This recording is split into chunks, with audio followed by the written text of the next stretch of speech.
ये बाहर इतनी भीड़ क्यों है? बाबूजी से मिले आयल बाड़े। चलो।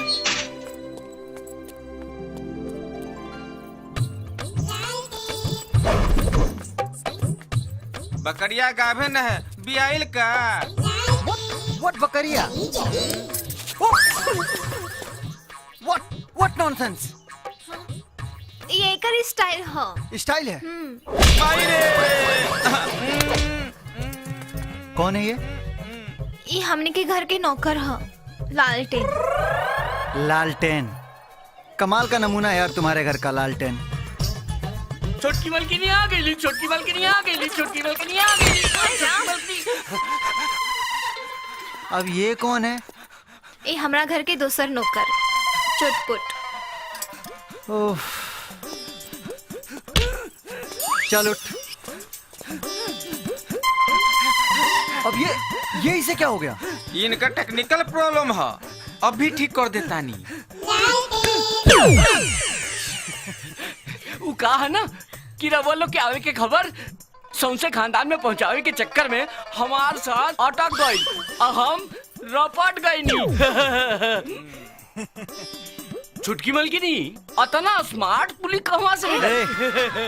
कुली नहीं हूं मैं, समझा? कमाल के नमूने पाले हैं तुम्हारे बाप ने। ग्रेट। 2 चिड़ियाघर के नमूने तो यहाँ मिल गए। अभी इतने बड़े चिड़ियाघर में कितने नमूने हैं बोलो? ये तो भीतर चलने के बाद ही पता चली। चलो।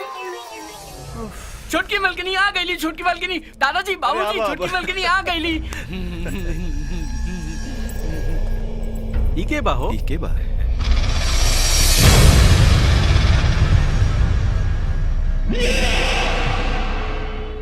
बाय द वे, आप लोगों में से दादाजी कौन है?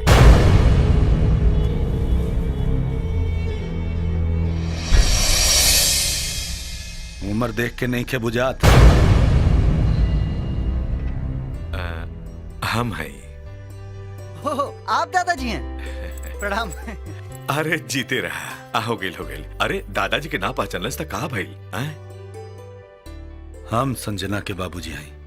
अरे तो पहले बताना चाहिए था कि आप फादर हैं। हाँ, दादाजी के साथ साथ मैं आपके भी पैर। ना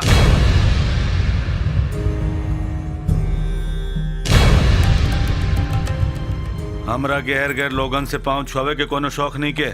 सीधे सीधे काम के बात करा। दादाजी, आपने बताया नहीं इनको? दादाजी आप बताओ ना इनको। आपने ही तो मुझे फोन किया था कि बेटा शादी करने वाले हो संजना से, तो उसके पहले घर आ जाओ, घर के लोगों को जान लो, घर के संस्कारों को जान लो, उसके बाद बताना चाहिए था ना इनको। तो हर परिवार कहाँ बा? ये बैग में? नहीं, बैग में कैसे? परिवार मेरा शहर में है। परिवार के आने से पहले मैं खुद चलाया ताकि आपके घर के रीति रिवाज और आपके घर के लोगों से पहचान हो सके मेरी। एकरे के हमार दामाद बनावे खातिर लेके आइल बड़े, जिकरा के हमार भाषा भोजपुरी के ज्ञान नहीं के, वो हमार संस्कार का खाक जानी। ये मेरा स्टाइल है। बहुत बना। अरे बेटा, जब ऐसन स्टाइल लेके हमरा कहे के मतलब बा कि जब ऐसन विचार लेके लइकवा घरे आइल बा त हमनी के दरवाजे पर से एकरा दुरदुरा दिहल जाए। So sweet of you दादाजी। I love you दादाजी। Love you। चला, हम तार कमरा दिखा देता नहीं। चलिए। चला, तू आवा।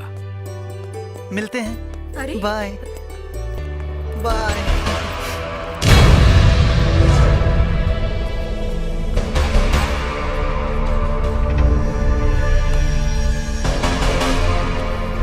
अरे साले साहब, इको 2 दिन में भगावे के पड़ी।